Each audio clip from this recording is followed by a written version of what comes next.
கிறிஸ்துவுக்குள் பிரியமான சகோதர சகோதரிகளே, இயேசு கிறிஸ்துவின் இனிதான நாமத்தில் உங்கள் அனைவருக்கும் என் அன்பின் வாழ்த்துக்கள். இன்றைய தினம் உங்களுக்காக கொடுக்கப்பட்ட வேத வசனம் ஆதியாகமம் 8ஆம் அதிகாரம் 21ஆம் வசனம். சுகந்த வாசனையை கர்த்தர் முகர்ந்தார்.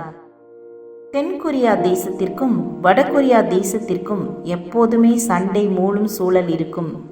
இப்படி இருக்கும் பட்சத்தில் இரண்டு நாட்டின் எல்லை பகுதியில் ஒரு பெரிய சுற்றுச்சுவர் உண்டு.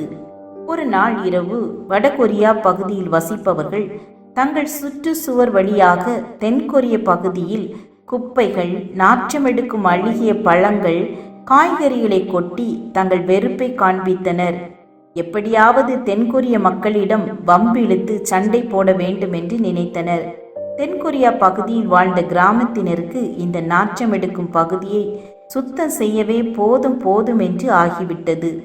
தென்கொரியா கிராம மக்கள் வடகொரியா மக்களுக்கு ஒரு பாடம் கற்பிக்க நினைத்தனர். அன்று இரவே அவர்கள் வடகொரிய மக்களுக்கு பதில் செய்தனர். அடுத்த நாள் காலை வடகொரிய மக்களுக்கு ஆச்சரியம் காத்திருந்தது. எல்லைக்கோட்டில் இருந்த சுற்றுச்சுவரின் வடகொரிய பகுதியில் நல்ல பழங்கள், அழகிய நறுமண பூக்கள், பரிசு பொருட்கள் ஆகியன தென்கொரியா மக்களால் வடகொரிய மக்களுக்கு கொடுக்கப்பட்டிருந்தது. அதில் சில வாசகங்கள் ஒட்டப்பட்டிருந்தன. அது என்னவென்றால், உங்களிடத்தில் உள்ளதை எங்களுக்கு தந்தீர்கள், எங்களிடத்தில் உள்ளதை உங்களுக்கு தருகின்றோம் என்பதுதான். இந்த சம்பவத்திற்கு பின்பு அந்த எல்லை பகுதியில் சமாதானம் நிலவியது. ஆதியாகமம் 8ஆம் அதிகாரத்தில் நோவா மற்றும் அவரது குடும்பத்தினர் தகன பலி செலுத்தினர். அது ஆண்டவருக்கு பிரியமாக இருந்தது. அதை ஆண்டவர் முகர்ந்தார். அது ஆண்டவருக்கு சுகந்த வாசனையாய் இருந்தது. மேலும் கர்த்தருக்கு பயப்படுதல் தேவன் விரும்பும் சுகந்த உகந்த வாசனை என்று வேதம் கற்றுக் கொடுக்கிறது.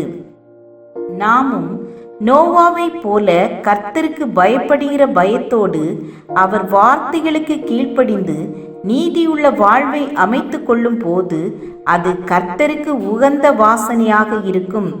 இன்று ஆண்டவர் நம்முடைய வீட்டிற்கு வந்தால் அவர் சுகந்த வாசனையை நுகரும்படி நம்முடைய செயல்கள் இருக்கின்றதா? சிந்தித்து இன்று நம் செயல்களை ஆண்டவருக்கு பிரியமாக மாற்றுவோம். ஜெபம் செய்வோம். ஆண்டவரே, எங்கள் ஒவ்வொருவரின் செயல்களும் உம்மை பிரியப்படுத்த எங்களை அர்ப்பணிக்கிறோம். எங்கள் வாழ்வும் எங்கள் உறைவிடமும் உமக்கு சுகந்த வாசனையாய் இருப்பதாக. ஆமேன், ஆமேன். God bless you.